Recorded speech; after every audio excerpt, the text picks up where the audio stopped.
Evening everyone. आप सुन पा रहे हो? ओम शांति। ओम शांति दीदी। ओम शांति दीदी। गुड इवनिंग दीदी। ओम शांति दीदी। अभी हम जो टॉपिक चल रहा है हमारा कर्जदार, उसमें समाज के कर्जदार, उसके ऊपर डिस्कशन चल रहा था। काफी सारे पॉइंट्स हमने निकाले हैं। समाज के कर्जदार हम किस तरह से बनते हैं और कैसे उनको कर्जा उतारना भी होता है, किस तरह हम समाज का एक हिस्सा बन सकते हैं। है ही समाज का ही हिस्सा है तो उसका ऋण चुकाना पड़ता है। अपने सिर पे कर्जा लेके बाबा हमें लेकर नहीं जाएगा परम धाम। और भी कर्जे का अगर है किसी के पास कि हम इसमें भी समाज के कर्जदार बनते हैं क्या। उस दिन तो बहुत अच्छा डिस्कशन हुआ था। वो है गलत खबरें फैलाना, रूमर्स, गलत खबरों को हवा देना। जैसे हमने बहुत डिस्कशन उस पर भी किया था, दूध के ऊपर था, आटे के ऊपर था। ऐसे बहुत सारे फॉल्स वीडियोस बनते हैं, तो उसके ऊपर काफी सारा डिस्कशन हुआ था। एंड होप कि आप लोगों के दिमाग से वो क्लैरिटी आ गई होगी, दिमाग से वो जो गलत फहमियां थी कुछ वीडियोस या कुछ इनको लेकर, शायद वो डर निकल गया होगा। नहीं तो आज हम फिर से उन पॉइंट पे डिस्कस कर सकते हैं। अगर आपका अनुभव और ये तालमेल नहीं खाता है तो हम यहाँ पे पॉइंट रख सकते हैं। जैसे बहुत अच्छे से लास्ट टाइम पे प्रियंका बहन या कौन सी बहन थी जिन्होंने दूध के बारे में कहा था, बहुत अच्छा प्रतीक्षा बहन डिस्कशन हुआ। दीदी। प्रतीक्षा प्रतीक्षा बहन, बहन। यस। हाँ, तो जी उसमें मेरे दीदी। को बाबा ने फिर से, या थैंक यू, तो बाबा ने उसमें मुझे फिर से वो वीडियो याद दिलाया है। तो पहली बार जब मैंने सेम वीडियो देखा था तो वो था शायद कोरोना के टाइम का था वो वीडियो, सेम वीडियो, जहाँ पे वो वीडियो बना रहे थे ना, वो दूध बनाने का जो है जिसमें यूरिया डाला था या निरमा पाउडर डाला था, ये जो भी कुछ बता रहे थे वो, एक्चुअली वो वीडियो जो बन रहा था वो फिनाइल के लिए था। कोरोना के वक्त में घर की सफाई रखनी है, बिल्डिंग की सफाई रखनी है, तो सस्ते में हम हाइजीन वाले प्रोडक्ट कैसे घर में बैठ के बना सकते हैं, उसका वो वीडियो था है। तो वहां पर एडिटिंग करके लोगों ने आवाज बदल दी और बताया कि देखो किस तरह से ये दूध बन रहा है। ये बहुत अच्छा मेरे सामने बाबा वो वीडियो फिर से ले आया और मुझे और भी क्लैरिटी हुई कि आजकल लोग बनाते किस चीज के लिए वीडियो है। और बाद में उसी को एडिटिंग करके दूसरे नाम से फॉरवर्ड कर देते हैं उन्हीं वीडियोस को। तो बस ये चीजें आपके सामने रखनी थी मुझे कि हमें समाज के कर्जा नहीं बनना है, समाज को गुमराह नहीं करना है। और हमारी वजह से अगर कोई गुमराह हो रहा है, गुमराह होना मतलब उनको गलत राह दिखाना, किसी के मन में वहम लाना, डर बिठाना।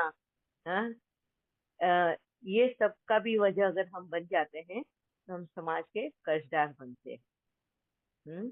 तो यहाँ पे भी हमको बहुत ध्यान रखना है। कोई भी फालतू में वीडियोस आ गए बिना कोई सोचे समझे, डर की वजह से, भाई वहां से आया तो ये सच ही होगा, ये सोच के अगर तुम आगे भेजते हो, आगे धकेलते हो उन वीडियोस को, तो कहीं ना कहीं आप भी वो कर्म में वजह बन जाते हैं। जब तक कि आपका अनुभव वो नहीं कहता, आपने उस चीज को अनुभव नहीं किया है, तब तक आप भरोसा नहीं कर। ये बाबा हमें मुरली में भी बोलता है, अनुभवी मूर्त बनो। क्यों वो बार बार दिन में मुरली में हमें इस बात समझाता है? क्या तुमने उस बात का अनुभव किया? क्योंकि हर एक का देखने का अपना नजरिया है। जिस जो जिस तरीके से अपनी सोच रखता है, उस सोच के हिसाब से वो दुनिया को देखता है। जैसे मैंने कहा पहले भी बहुत बार ये एग्जाम्पल दिया है गुलाब के फूल का, कि किसी को गुलाब का फूल सुंदर दिखाई देता है तो किसी को गुलाब के नीचे उसकी डंडी पे कांटे हैं वो नजर आते हैं। तो हर एक अपना देखने का नजरिया है। तो किसी को गुलाब की सुगंध, जो महकता है गुलाब, उसकी वो खुशबू नजर आ रही है। तो हर एक की अपनी सोच होती है और सोच के हिसाब से वो, हाँ, दुनिया के सामने अपनी सोच रखता है। मगर बाबा बोलते हैं तुम्हारा अनुभव तुम्हें क्या कहता है।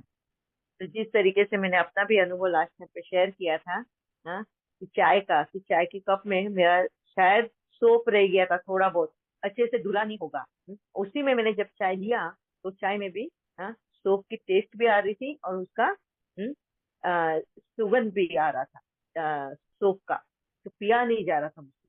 सोचो, धुले हुए कप से भी अगर थोड़ा सा भी अंश रह जाता है सोप का, तो हम नहीं ले सकते हैं। तो दूध में मिला हुआ तुरंत हम लोगों को समझ में नहीं आएगा। ये अनुभव, इस तरह के अनुभव के ऊपर तुम खुद उसको ये करो, अपने आप पे यकीन करना सीखो।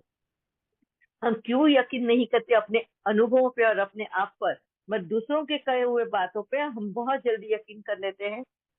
वजह उसका यही है कि हमने भी बहुत लोगों का यकीन तोड़ा है, ऐसे रूमर्स फैला के, ऐसी अफवाहें फैला के बहुत से लोगों का भरोसा तोड़ा है। तो यही वजह हमें बैकफायर करता है कि हम अभी अपने आप पर भी भरोसा नहीं रखते। ऐसे और भी बहुत सारे रूमर्स होते हैं जो हम फैलाते हैं, भूतों के लिए, इसके लिए। किसी ने कोई अनुभव किया है? बस कहानियों में सुना है कि इस गांव में भूत आते हैं, या इस जगह पर भूत है, या ये है या वो है। बस देखा किसी ने नहीं, अनुभव किसी ने नहीं किया है। और फिर भी हम उस पर भरोसा करने लग जाते। डर, हम्म क्यों डर लगता है? क्योंकि हमें अपने आप पर भी भरोसा नहीं है। ठीक है, और यही वजह बन जाता है हम और भी कर्म कर बैठते हैं। अभी फॉर एग्जाम्पल मैं बोलती हूँ, बाबा की मुरीदों को लेकर ही कितने अपने अपने इंटरप्रिटेशन है। एक ही लाइन ले लो बाबा की मुरली का, हाँ, सबके अपने इंटरप्रिटेशन है। क्यों ऐसे अपने अपने इंटरप्रिटेशन है? क्योंकि हर एक ने अपनी एक एक स्टेज, हाँ, पार की है। फास्ट विथ ऑनर बनने की, जो बोलते हैं ना, जो अभी अभी एडमिशन लिया है, हाँ, KG1 में है, क्लास 1 में, KG1 में है, उनका देखने का नजरिया मुरली का। फिर थोड़े साल के जिन्होंने अनुभव किया है, उनका देखने का नजरिया मुरली का।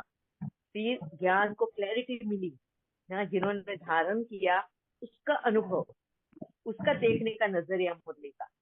और जिन्होंने 5वीं ऑनर का सर्टिफिकेट लिया, उनका देखने का नजरिया मुरली का। वही पॉइंट तुम देखना, तुम ज्वाइन हुए थे तभी, और आज में उसी पॉइंट को समझने के लिए कितना फर्क पड़ जाता है। आज बहुत लोगों के माइक ओपन है, प्लीज मैं रिक्वेस्ट करती हूँ सब लोग अपने माइक चेक करें एंड म्यूट में रखें, डिस्टरबेंस हो जाता है बहुत।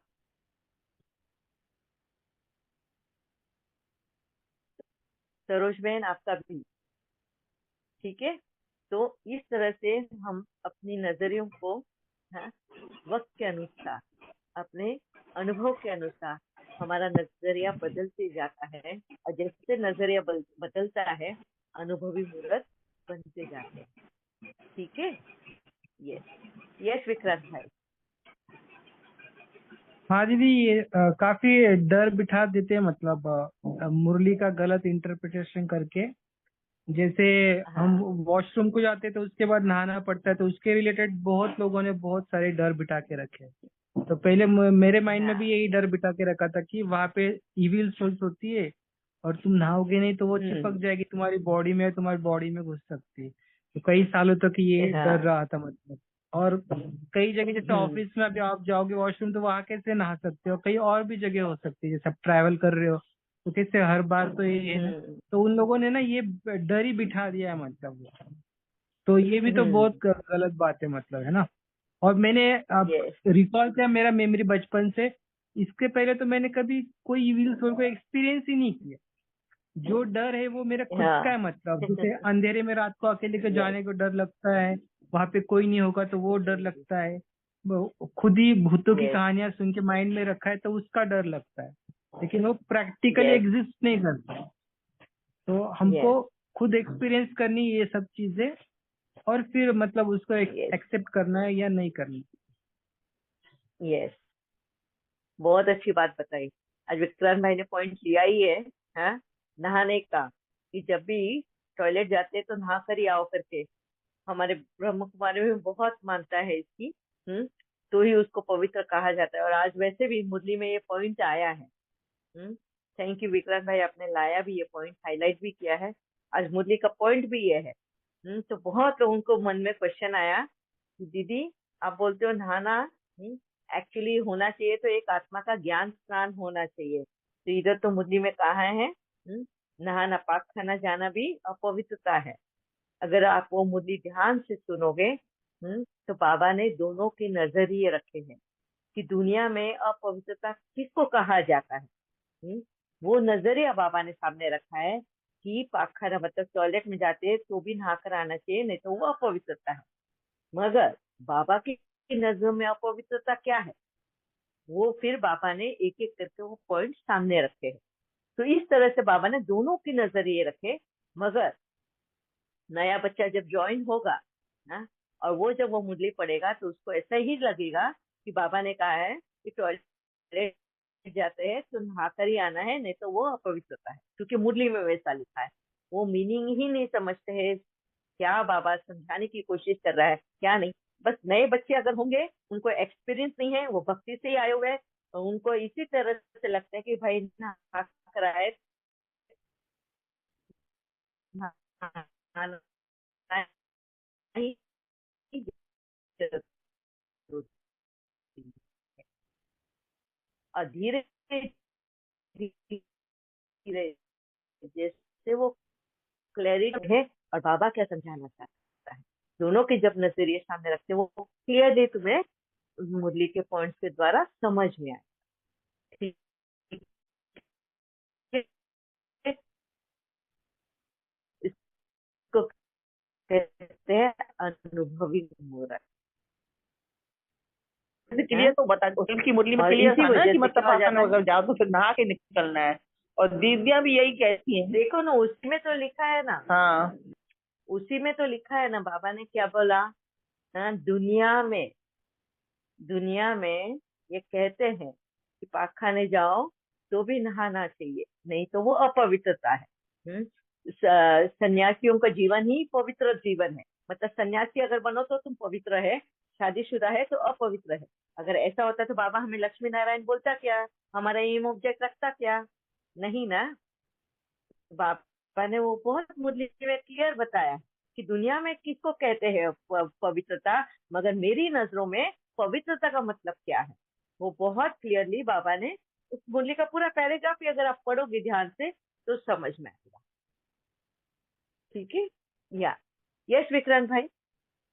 हाँ दीदी, और एक जो है कि तत्व आत्मा को पवित्र बना ही नहीं सकती है ना, तो फिर हम तत्व से नहा के कैसे आत्मा पवित्र बनेगी, है ना। ये बहुत अच्छी काफी पॉइंट रखी मिसअंडरस्टैंडिंग आपने। है। यस हम्म। यस बहुत अच्छी पॉइंट रखी कि बाबा तो एक आत्मा को पवित्र पवित्र बोलता है। पानी तो शरीर नहा रहा है पानी से, तो वो कैसे क्या पवित्र पवित्र बन जाएगा। शरीर तो एक मशीन है ना। पवित्र और अपवित्र तो आत्मा है, क्या आत्मा को पानी छूती है। सबसे बड़ा क्वेश्चन तो वहां पर आता है। बहुत अच्छा पॉइंट दिया एंड बहुत अच्छी से बात रखी भी है विक्रांत भाई ने सामने। Thank you. अभी सब लोग अपना अपना मनन चिंतन करो कि एक आत्मा को अगर सफाई करनी है, उसको साफ सुथरा रखना है, तो क्या ये 5 तत्व एक आत्मा को साफ सुथरा कर सकते हैं। पानी से नहला सकते हैं एक आत्मा को। सोचो और अनुभव करो उसको कि नहलाओ एक आत्मा को पानी से। और उसको पवित्र करके बताओ, उसके अंदर की गंदगी को निकाल के बताओ। एक आत्मा के, शरीर के नहीं। शरीर तो 5 तत्वों का ये गिफ्ट है नेचर का। बाबा तो एक आत्मा को पवित्र बनाने आए। ठीक है, दीदी आ गया समझ यस। में, दीदी समझ में आ गया। हाँ तो यहाँ पर बाबा यही कहना चाहता है कि यदि आत्मा विकारों में है तो उसे वहां से नहाना है, मतलब वहां से निकलना है, वो ही नहाना है यस ना। Yes yes. हाँ या मोनी बहन? जी दीदी, ओम शांति। जैसे आज की ये पॉइंट बाबा के सामने हमें भी थोड़ी सी क्लियरिटी ही चाहिए थी कि और आपसे बाबा ने वही पॉइंट विक्रांत भाई के थ्रू रखकर शेयर भी करवाई। तो यहाँ क्लियरिटी तो हो चुकी है कि 5 तत्वों की बॉडी हमारी, और उसको हम तत्वों से शुद्ध कर सकते हैं, लेकिन आत्मा के लिए तो ज्ञान का जल आवश्यक है, ज्ञान का वो अमृत आवश्यक है, उससे ही आत्मा शुद्ध होती है। तो ये समझ में आ रहा है, लेकिन फिर भी ये हमारे यज्ञ में इस धारणा को इतना कंफर्मली यूज किया जाता है, और उसके लिए कहा भी जाता है स्थूल रूप में, सेंटरों पर भी, मधुबन में भी। तो जरा इस पर थोड़ा सा मुझे, क्यों मतलब फिर ये क्योंकि बहुत सारे महारथी मुरली को समझने वाले वहां भी हैं, सब लोग अच्छा डीप मंथन भी कर रहे होंगे, तो इन लोगों की इतनी बड़ी ये धारणा मतलब इतने मोटे रूप में कही जाती है, तो वो क्यों फिर? अभी उनका जवाब तो मैं नहीं दे सकती हूँ, उनके लिए तो उनका जवाब उन्हीं के से लेना होगा। फर्स्ट थिंग, यज्ञ के जो क्या रूल्स है, यज्ञ की क्या ये है, मायने है, ये आपको उन्हीं से पूछना होगा। दूसरा, मुझे जो बाबा ने समझाया, ये एक यूनिवर्सिटी है ना, और ये जो सेंटर है ये छोटे छोटे स्कूल है ना। जब स्कूल में एडमिशन लेता है तो किस में लेगा? डायरेक्ट 10th स्टैंडर्ड में लेगा क्या एडमिशन? अगर उसको पढ़ाई करनी है तो कौन से क्लास में पहले एडमिशन लेगा स्कूल में? जी वो हाँ मोनी बहन, आप टीचर हो जी ना? जी दीदी, यहाँ इवन उसका अनुभव भी है, आपके साथ शेयर भी किया था, यहाँ पूरी क्लियरिटी है, लेकिन फिर भी इस धारणा को इतना इसमें इसीलिए तो क्यों मैं लाया आपको जाता पॉइंट, है फिर? इसीलिए तो मैं आपको क्वेश्चन कर रही हूँ, तो आप उस क्वेश्चन अगर बता दे आंसर, कि पहले अगर स्कूल में एडमिशन लेते तो कौन सी क्लास में एडमिशन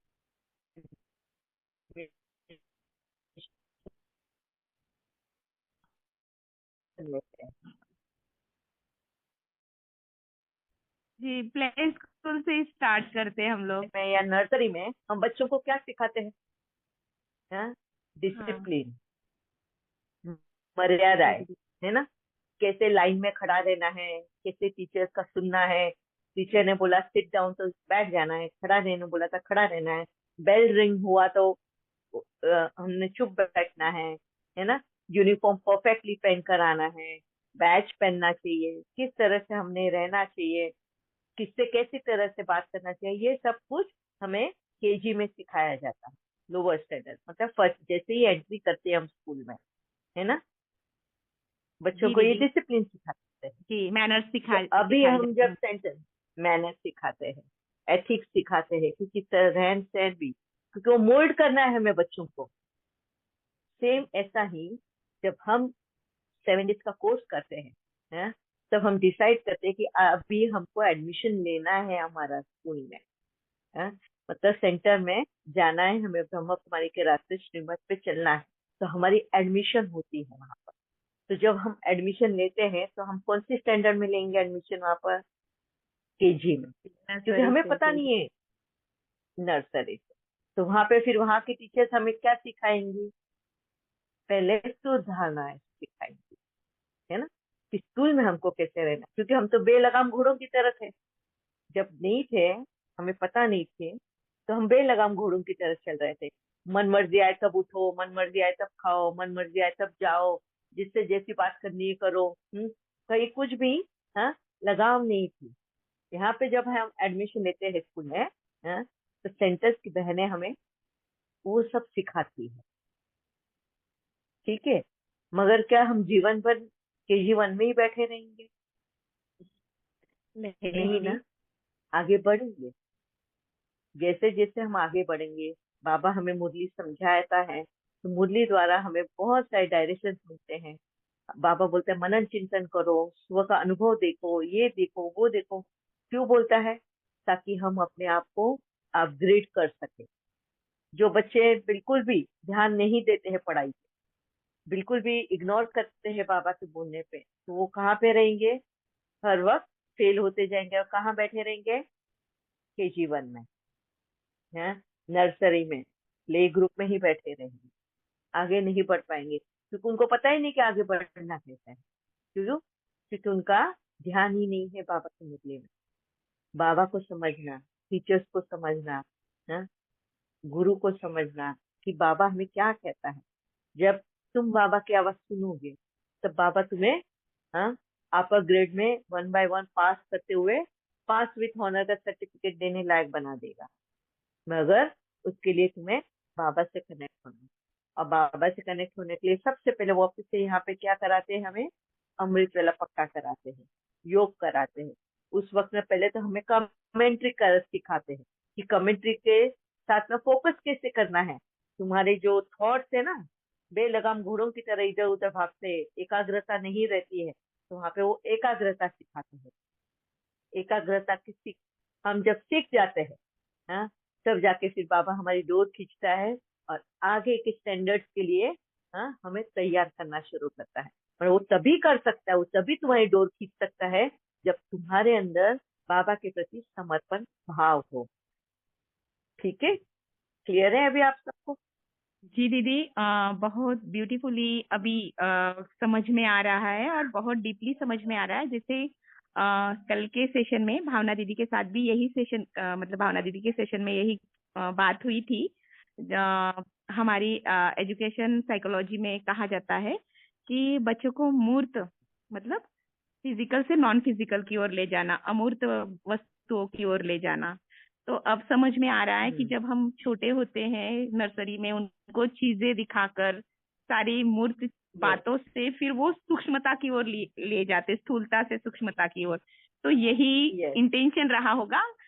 और ये बात इसलिए भी Yes. यहाँ क्लियरिटी होते हुए भी आपसे पूछना जरूरी इसलिए समझा, क्योंकि कहीं ना कहीं सेवा Yes. में बहुत सारे बोलते हैं, फिर यही धारणा क्यों, जब शरीर की बात ही नहीं हो रही, यहाँ आत्मा से बाबा बात करता है, तो फिर शरीर की शुद्धता, ये नहाना क्यों ठंडी में। इवन हमने भी वो कड़ी धारणाएं की थी, लेकिन जैसे ही बाबा ने आगे की लाइट दी, हमारी क्लास अपग्रेड की है, तो अब समझ में आ रहा है हाँ, कि हाँ, किस तरह से इसे समझना है और किस तरह से इसे लेना है।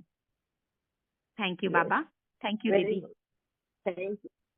Thank you Muniben to pick up this point also, क्योंकि बहुत सारे नए बच्चे भी ज्वाइन हुए हैं और उनको भी, है, कहीं ना कहीं हम हाथ देके आगे आगे के स्टैंडर्ड्स में लेकर जा रहे हैं। Thank you. यह वीना बहन,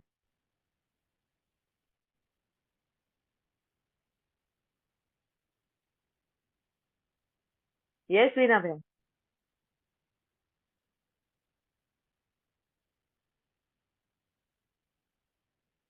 आप हो वीना बहन? आपको अनम्यूट करना होगा। Hello hello